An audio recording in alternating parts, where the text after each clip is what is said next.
Langin tayo. Ama naming makapangyarihan, ang paglingkuran ka ay ayon sa iyong kasiyahan, ay kaloob na iyong ibinibigay sa iyong mga hinirang. Gawin mong ang iyong mga pangako ay aming mapakinabangan ayon sa paraang iyong kinalulugdan.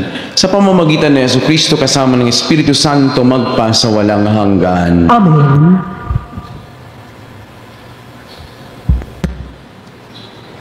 Pagbasa mula sa sulat ni Apostol San Pablo sa mga taga-Roma. Mga kapatid, walang sino man sa atin ang nabubuhay o namamatay sa kanyang sarili lamang. Kung tayo'y nabubuhay, nabubuhay tayo para sa Panginoon. At kung tayo'y namamatay, namamatay tayo para sa Panginoon. Kaya nga, sa mabuhay o sa mamatay, tayo'y sa Panginoon, sapagkat si Kristo ay namatay at muling nabuhay, upang maging Panginoon ng mga patay at mga buhay. Ikaw, bakit mo hinatulan ang iyong kapatid? At ikaw, bakit mo naman hinahamak ang iyong kapatid? Tayong lahat ay haharap sa hukuman ng Diyos, sapagkat sinabi sa kasulatan, sa aking pagiging Diyos, sabi ng Panginoon, isinusumpa kong ang bawat isa'y luluhod sa harapan ko. At ang bawat dilay magpupuri ng Diyos, kaya lahat tayo ay magbibigay sulit sa Diyos. Ang salita ng Diyos. Salamat sa Diyos. Ang atin pong itutugon sa bawat bahagi ng salmo. Makikita ang may kapal sa kanyang lupang hinirang. Atin pong ulitin. Makikita ang may kapal sa kanyang lupang hinirang. Tanglaw ko'y ang puon, aking kaligtasan, kaya walang takot ako kanino man. Sa mga panganib, kanyang iingatan, kaya naman ako'y walang agam-agam. Makikita ang may kapal sa kanyang lupang hinirang. Isang bagay lamang ang aking mithiin, isang bagay ito sa poon hiniling. Ang ako'y lumagi sa banal na templo, upang kagandahan niya'y mamasdan ko, at yung patnubay niya ay mata mo. Makikita ang may kapal sa kanyang lupang hinirang. Ako'y nananalig na bago mamatay, masasaksihan ko ang iyong kabutihan na igagawad mo sa mga hinirang. Sa Panginoong Diyos tayo'y magtiwala, ating patatagin ang paniniwala. Tayo ay umasa sa kanyang kalinga. Makikita ang may kapal sa kanyang lupang hinirang.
Sumainyo ang Panginoon At sumaiyo ang mabuting balita ng Panginoon ayon kay San Lucas. papuri sa iyo, Panginoon. Noong panahong iyon, ang mga publikano at ang mga makasalanan ay nagsilapit upang makinig kay Jesus. Nagbubulong-bulungan ang mga Pariseo at ang mga Eskriba. Ang sabi nila, ang taong ito ay nakikisalamuha sa mga makasalanan at nakikisalo sa kanila. Kaya't sinabi sa kanila ni Jesus ang talinghagang ito, kung ang sinuman sa inyo ay may 100 tupa at nawalan ang isa, anong gagawin niya? Iiwanan ang 99 sa ilang at hahanapin ang nawawala hanggang sa matagpuan, hindi ba? Kapag nasumpungan niya'y masaya niyang papasanin ito. Pagdating ng bahay, aanyayahan niya ang kanyang mga kaibigan at mga kapitbahay. Sasabihin niya, makipagsaya kayo sa akin sapagkat nasumpungan ko sa wakas ang tupa kong nawawala. Sinasabi ko sa inyo, magkakaroon ng higit na kagalakan sa langit dahil sa isang makasalanang nagsisit, tumatalikod sa kanyang kasalanan kaysa sa 79 na matuwid na hindi nangangailangan ng magsisi. O kaya, kung isang babae ay may 10 salaping pilak at mawala ang isa, ano ang gagawin niya? Sisindihan niya ang ilaw, wawalisan ng bahay at hahanaping mabuti hanggang sa masumpungan ito. Hindi ba? Kapag nasumpungan na ito, ay aanyayahan niya ang kanyang mga kaibigan at mga kapitbahay. Sasabihin niya, makipagsaya kayo sa akin sapagkat nasumpungan ko sa wakas ang nawala kong salaping pilak. Sinasabi ko sa inyo, gayon din ang kagalakan ng mga anghel ng Diyos dahil sa isang makasalanang nagsisit tumalikod sa kanyang kasalanan. Ang mabuting balita ng Panginoon. Pinupuri ka namin, Panginoong Hesukristo. Isang mapagpalang umaga sa ating lahat, mga kapatid. Binabati din natin ang mga sumusubaybay sa atin ng ating online mass, ang mga taga dito sa ating bansa, magandang umaga. Ang mga nasa ibang bansa, magandang gabi, hapon o araw diyan sa inyo. Mga kapatid, ang unang pagbasa mula sa sa sulat ni Apostol Pablo sa mga taga-Roma, pinaalalahanan tayo at lalugit na sa kinakanta lagi natin, walang sino man ang nabubuhay para sa sarili lamang, walang sino man ang namamatay para sa sarili lamang. Ang ating buhay at kamatayan ay para sa Panginoon. Ibig sabihin, ang lahat ng ating ginagawa, maliit man o malaki, ay dapat magbigay luwalhati sa Diyos. Tayo ay mga tagapaglingkod, hindi mga amo o bossing ng ating sariling buhay. Ngunit madalas nakalimutan natin ito.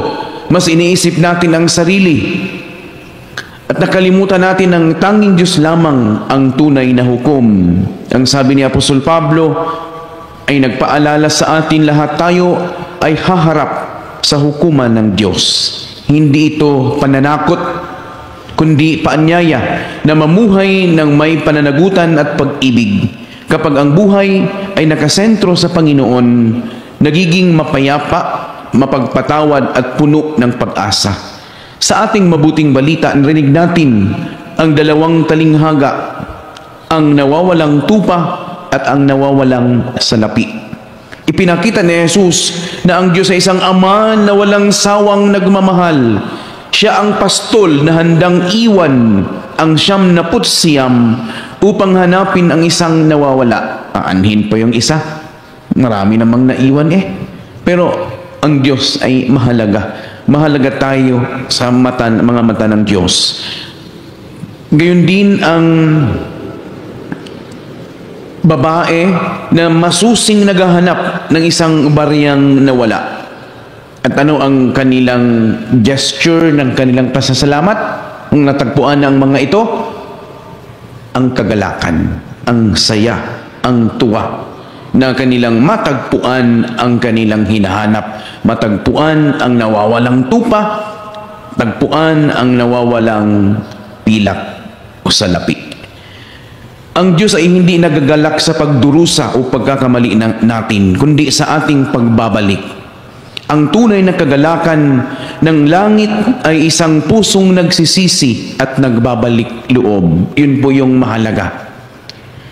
Ang pagsisisi at ang pagbabalik sa kanyang kalinga. Mga kapatid, tayo man ay minsan ay nagiging nawawalang tupa. Ngunit hindi tayo pinababayaan ng Panginoon. Sa tuwing tayo ay lumalapit muli sa Kanya, sa pananalangin, sa sakramento ng kumpisal, sa paggawa ng kabutihan, nagdiriwang ang langit. Kaya, sa araw na ito, tanungin natin ang ating mga sarili. Tayo ba ay nabubuhay hindi para sa sarili natin, kundi para sa Diyos na patuloy na naghahanap, nagmamahal, at nagpapatawad sa atin.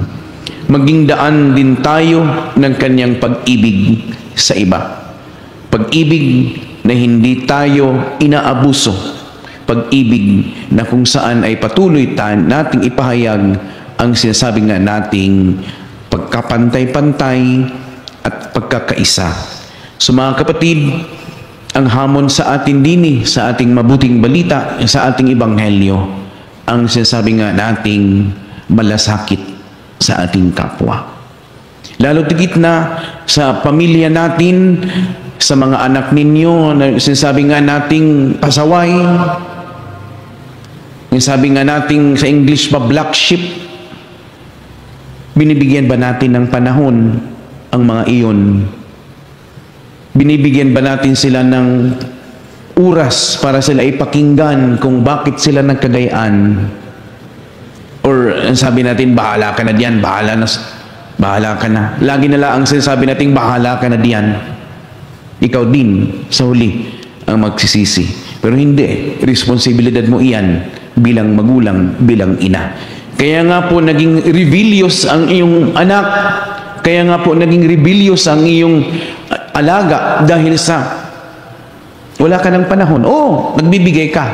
Oo, binibigyan mo siya ng baon, pinapaaral mo.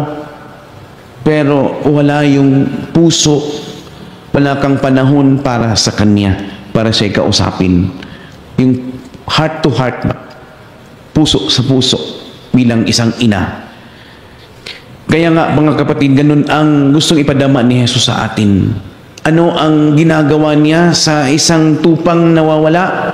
Pag nahanap niya, kinakalong at nilalagay niya sa kaniyang balikat at dinadala, binabalik doon sa kaniyang mga kasama. Ganun ang Diyos para sa atin.